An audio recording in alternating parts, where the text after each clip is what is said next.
ke rumah Atta Larik sepertinya batal, bukan batal tapi ditunda. Gagal. Bisa ceritain Wah tadi Yang terjadi di dalam seperti apa sih nih? kejadian Kalau di boleh tahu. dalam tadi seperti apa awalnya? Iya, jadi kan memang hari ini jadwal eksekusi anak ya, karena memang dasarnya itu saya menang secara hukum atas kedua anak saya hak asuhnya. Jadi setelah saya mengajukan penetapan dan saya nunggu udah cukup lumayan lama, saya ngajuin di bulan Desember, akhirnya keluar penetapan tepat banget pas bulan Ramadan ini di April. Tadi saya datang didampingi oleh pihak pengadilan pastinya sama pengacara, dan memang SOP pengadilan itu ada dibutuhkan pengamanan, itu memang sudah SOP standar semua eksekusi lah gitu ya. Terus kita sampai sana jadwal setengah 10. Posisinya saya belum ketemu anak, jadi dalam rumah itu nggak ada anak, ternyata anaknya dalam kamar gitu. Cuman tadi sempat pas kita mau masuk ada note dari penjaga rumahnya, katanya satu, Busania nggak boleh ya bawa tas, katanya gitu. Oh ya, emang saya tuh benar-benar turun nggak bawa tas, karena jujur saya udah duga saya nggak bawa tas, saya nggak bawa handphone. Jadi saya benar-benar cuman bawa badan saya doang. Saya bilang iya saya nggak bawa tas kok gitu. Terus diingetin, Busania dan semuanya tolong ya nggak ada yang boleh ngerekam pakai handphone. Udah, terus saya bawa mainan. Nggak boleh Busania, kenapa? Saya tanya. Iya pesan dari Pak Atta Lariknya nggak boleh bawa mainan anak. Terus akhirnya orang pengadilannya ngomong sama saya, udahlah Bu, ikutin aja dulu, yang penting kita masuk. Saya pikir ya udahlah saya ngalah deh, yang pentingnya tujuan utamanya ini untuk eksekusi gitu ya. Akhirnya udah dengan 3 catatan itu ya, saya nggak boleh bawa tas, saya nggak boleh bawa mainan anak, dan tidak boleh ada yang merekam apapun. Jadi handphone semua nggak boleh ada begini-begini gitu. Kita masuk, dah Bismillahirrahmanirrahim, dan saya shock karena ternyata wow, sudah ada mobil sebuah stasiun televisi dan udah ada media di situ yang udah benar-benar standby dengan semua kameranya. Ya maksud saya gini loh, saya sebenarnya tidak keberatan dengan terlibatnya media ya, tapi maksud saya di sini harus ada asas keadilan gitu. Kalau memang dari saya awal saya belum nginjek tempat itu aja saya udah diwanti-wanti jangan ada yang merekam, tapi tiba-tiba dalam situ ada media, kan saya kaget dong. Udah, tapi saya tetap berusaha tenang kayak oh ya oke lah, udah ya udah tuh juga kita nggak ngapa-ngapain, ngapain takut gitu kan, kita menjalankan semua sesuai dengan prosedur.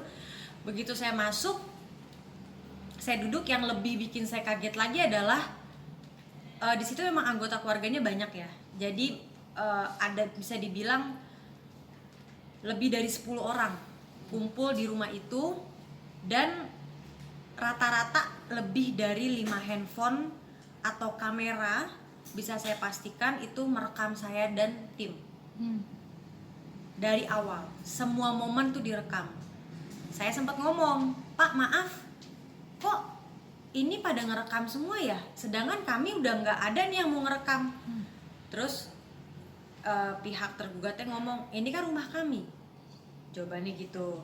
Terus akhirnya yang masalah kedua saya bilang kalau emang nggak mau direkam kenapa bisa ada wartawan ya, saya bilang kok bisa ada media masuk. Maksud saya gini loh, masuk ke dalam gitu loh Mbak, mending kayak cuma di depan rumah emang mau meliput gimana nih proses eksekusi ini, standby dalam kan berarti mereka akan merekam seluruh rangkaian yang menurut saya ini sensitif gitu loh. Ini kita mau ngomong anak ya kan, mau ngomong anak dalam artian kuranginlah faktor-faktor yang bisa bikin kira-kira keadaan menjadi tidak kondusif lah gitu. Dan ini adalah sebuah menurut saya ya dalamnya keluarga deh gitu. Tapi ya menurut saya ya udahlah nggak apa-apa. Akhirnya dia bilang ini kan rumah kami. Jadi saya duduk, ini benar-benar di depan saya ya udah orang pada megang-megang handphonenya ngerekam semua. Ya udah saya masih diam aja tuh. Akhirnya udah, terus dibacain penetapan eksekusinya, memang sesuai prosedurnya seperti itu, dibuka lah itu ya eksekusinya. Terus ditanya anaknya mana, dalam kamar. Oh dalam kamar. Terus kita masuk nih ke kamar itu. Begitu kita masuk, saya nanya dong, kok dikunci kamarnya? Iya anaknya ngunci dari dalam, soalnya ketakutan ngeliat orang rame-rame ada polisi. Hah? Kayak nggak tahu ya, menurut saya sih itu agak kurang masuk akal aja gitu. Maksud saya gini,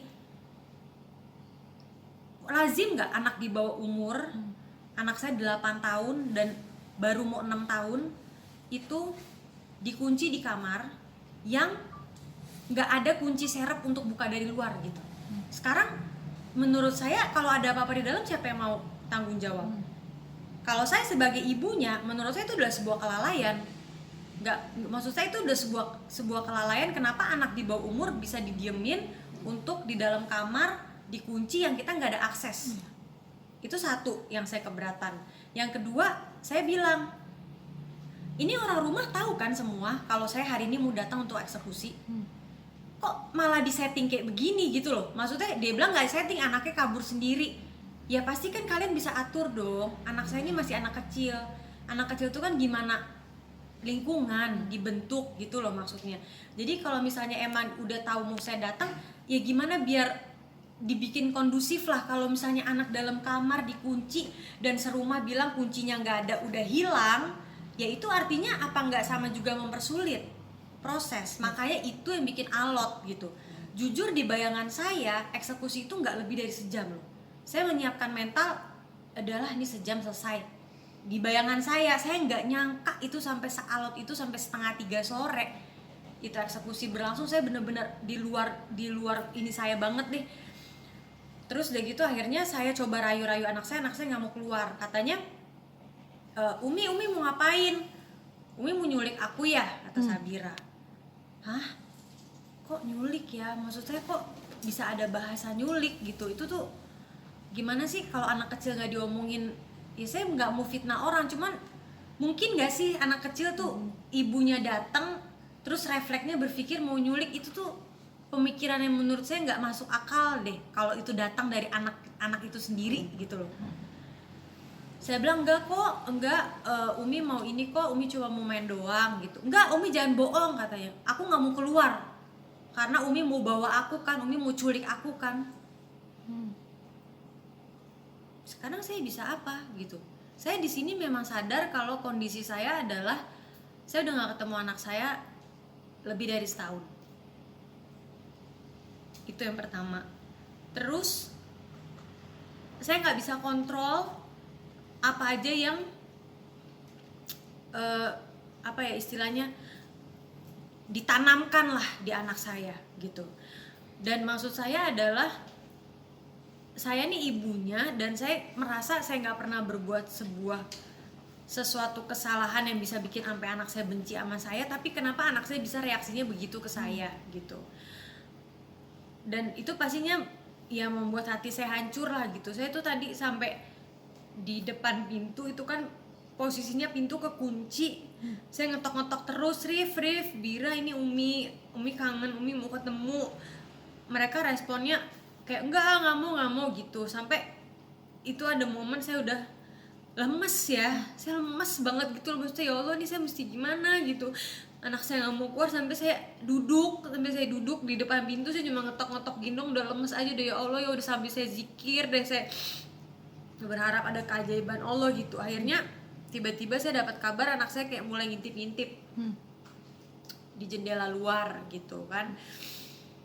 Terus saya coba ngomong komunikasi dari luar, mungkin juga udah ada beberapa foto ya yang beredar dari media saya lagi depan jendela begitu tuh. Memang saya mencoba komunikasi sama Sabira, sama Syarif, dan alhamdulillah dengan saya komunikasi cuma lewat jendela yang ada horden, yang maksudnya mukanya aja tuh nggak jelas kelihatan tuh, mereka akhirnya mau lulu gitu. Jadi mereka lagi senang banget mamerin hasil mewarnai mereka di tablet lah ya kan, di tabletnya mereka. Terus aku bilang Umi mau dong mewarnai bareng. Tiba-tiba saya dapat ide begitu. Tapi aku mesti buka pintu dong. Iya, tapi Umi janji ya nggak bawa aku. Iya janji, bener ya Umi, demi apa Umi nggak bakal bawa aku, sampai saya disuruh sumpah gitu loh. Iya nak, ya saya juga iya enggak kok, Umi cuma mau ketemu, Umi kangen mau peluk. Bener ya Umi gitu. Udah akhirnya saya keluar. Terus udah gitu dibuka pintunya keluar, saya bilang anak Umi sini dong gitu ya. Itu perasaan saya campur aduk banget sih ya. Di satu sisi saya harus tetap tenang karena saya nggak mau bikin anak saya panik, tapi di satu sisi juga ya saya udah setahun lebih nggak ketemu, pasti perasaan saya juga meluap-luap gitu. Akhirnya saya peluk dan seketika itu juga anak saya luluh. Alhamdulillah ya, maksudnya saya udah takut anak saya apa gimana, nggak ada sama sekali. Malah Sabira lagi mau makan minta disuapinnya sama saya.